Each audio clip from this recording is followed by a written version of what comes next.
ఇవాళ Jubilee hills PS కు మాజీ ఎంపీ సంతోష్ రావు రానున్నారు. ఫోన్ ట్యాపింగ్ కేసులో సంతోష్ రావును మధ్యాహ్నం 3 గంటలకు సిట్ విచారించనుంది. ఫోన్ ట్యాపింగ్ కేసులో ఇప్పటికే కేటీఆర్, హరీష్ ను సిట్ అధికారులు ప్రశ్నించారు. సంతోష్ రావును సిట్ ఏం ప్రశ్నలు అడగబోతోంది అనే ఉత్కంఠ సర్వత్రా నెలకొంది.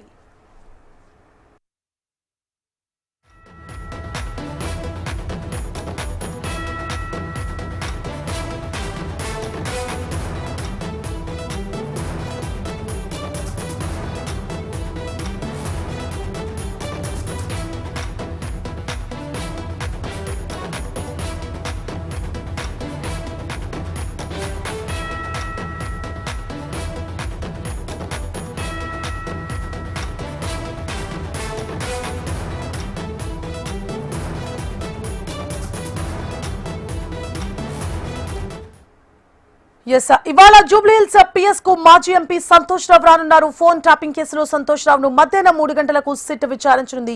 మరిన్ని డీటెయిల్స్ ని మా ప్రతినిధి ప్రవీణ్ అందిస్తారు. ప్రవీణ్. సువర్ణ, ఇవాళ మధ్యాహ్నం 3 గంటలకు జూబ్లీ హిల్స్ పిఎస్ కూడా మాజీ ఎంపీ సంతోష్ కుమార్ కూడా రాబోతున్నారని చెప్పొచ్చు. సంతోష్ రావుకు సంబంధించి కూడా ఇప్పటివరకు సిట్ నిన్న నోటీసులు కూడా పంపించింది. ఫోన్ ట్యాపింగ్ కు సంబంధించిన దానిపైన కూడా విచారించాలని దానిపైన కూడా నోటీసులు మాత్రం ఇప్పటివరకు సంతోష్ కుమార్ కూడా విచారణ కూడా హాజరవుతారని చెప్పేసి కూడా ఇప్పటివరకు క్లారిటీ ఇచ్చారని చెప్పుకోవచ్చు.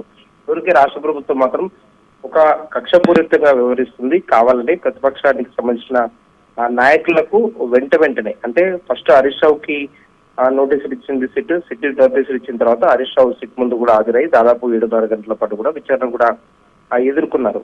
ఆ తర్వాత రెండో రోజు కేటీఆర్ కూడా సిట్ నోటీసులు ఇచ్చింది. ఆ తర్వాత కేటీఆర్ కూడా వెళ్లారు. దాదాపు 7 గంటల పాటు కూడా సిట్ విచారించింది. తాజాగా సంతోష్ రావుకు నిన్న సిట్ విచారణకు రావాలని చెప్పేసి కూడా నోటీసులు ఇచ్చింది. నోటీసులు ఇచ్చిన తర్వాత మాత్రం మధ్యాహ్నం 3 గంటలకు కూడా సంతోష్ రావు కూడా సిట్ విచారణ ముందు కూడా హాజరు కాబోతున్నారు. హాజరయ్యే సమయంలో మాత్రం ఫోన్ ట్యాపింగ్ సంబంధించిన అంశాల్లో కూడా నాకు ఎలాంటి పాత్ర లేదు అనే దానిపై కూడా సంతోష్ రావు ఇప్పటివరకు క్లారిటీ ఇస్తున్నారు. బీఆర్ఎస్ పార్టీకి సంబంధించిన ప్రతిపక్ష పార్టీగా కూడా బీఆర్ఎస్ ఉంది కాబట్టి అందులో భాగంగానే పార్టీకి సంబంధించిన నాయకులు ఇబ్బందులకు గురి చేయాలని మాత్రమే ప్రభుత్వం దృష్టి పెట్టింది. అందులో భాగంగానే సిట్కి సంబంధించిన నోటీసులు కూడా వెనువెంటనే వస్తున్నాయి, వెనువెంటనే ఇస్తున్నారు అనే దానిపై కూడా బీఆర్ఎస్ అయితే ప్రభుత్వపై విమర్శలు కూడా చేస్తున్న సిచ్యువేషన్ అయితే కనిపిస్తుంది.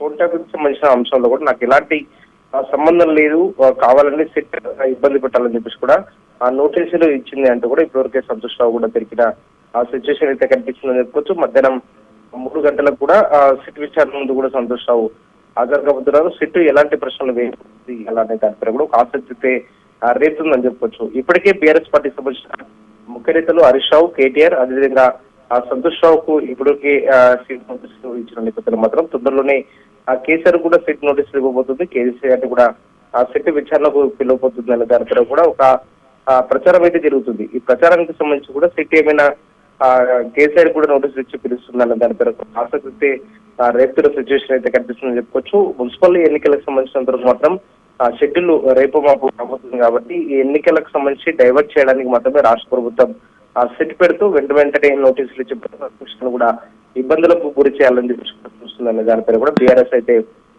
ప్రభుత్వం పైన కూడా ఆరోపణలు కూడా చేస్తున్న సిచ్యువేషన్ కనిపిస్తుందని చెప్పుకోవచ్చు. ఇదే సమయంలో మాత్రం ఇవాళ సిట్ సంతోష్ రావుని ఎలాంటి ప్రశ్నల వర్షం కురిపించబోతుంది అనే దానిపై కూడా ఒక ఆసక్తి ధైర్యస్తుందని చెప్పుకోవచ్చు. ఎందుకంటే ఇప్పటివరకు కేటీఆర్ ని అదేవిధంగా హరీష్ రావుని ఇద్దరిని విచారించిన సమయంలో మాత్రం సిట్ ఏవైతే ప్రశ్నలు లేవనిస్తుందో ఆ ప్రశ్నలు కూడా సమాధానాలు కూడా రాబట్టే ప్రయత్నం చేసింది. మరోసారి కూడా సిట్ విచారణకి అవసరమైతే పిలుస్తామని చెప్పేసి కూడా సిట్ అయితే వాళ్ళిద్దరు కూడా తెలిపింది. తాజాగా కూడా సంతోష్ రావు కూడా హాజరు కాబోతున్నారు కాబట్టి సంతోష్ రావు హాజరైన తర్వాత మాత్రం ఏ విధంగా సిట్ విచారణ చేపట్టబోతుంది, సిట్ లో మాత్రం ఇలాంటి అంశాలు కూడా సంతోష్ రావు నుంచి కూడా రాబట్టబోతున్నారు అన్న దానిపై కూడా ఇప్పటివరకే ఒక ఆసక్తి రేపుతున్న సిచ్యువేషన్ కనిపిస్తుంది. కాబట్టి ఎన్ని గంటల పాటు కూడా సిట్ విచారణ చేపట్టబోతుంది సంతోష్ రావు అనే దానిపై కూడా సాయంత్రం ఒక క్లారిటీ వచ్చే అవకాశం ఉంది. Suvarna. Right, thank you for the updates Praveen.